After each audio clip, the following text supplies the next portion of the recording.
سے ایک گناہ سرزد ہو گیا ہے، یعنی زنا میں نے کیا ہے، اب میں یہ چاہتا ہوں کہ اس گناہ کی جو سزا ہے وہ مجھے دنیا ہی میں مل جائے تاکہ آخرت کا معاملہ میرا صاف ہو جائے۔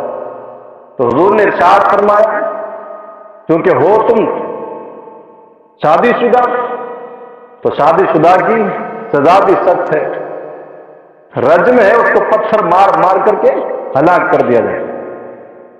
تو اب جب انہوں نے کہا کہ دنیا ہی میں مجھے سزا دے دی جائے تو حضور نے صحابہ سے ارشاد فرمایا اس کو ایک چوراہے پر لے جاؤ، پتھر برساؤ اس حال میں کہ اس کی روح تب سے انسری سے پرواز کر جائے، یعنی جان نکل جائے۔ اب لوگ حضرت مائز بن مالک اسلمی کو لے کر کے گئے اور سنسار کرنا شروع کیا، یہاں تک کہ ان کی روح تب سے انسری سے پرواز کر جاتی ہے۔ انا للہ و انا الیہ راجعون۔ اب کسی نے آ کر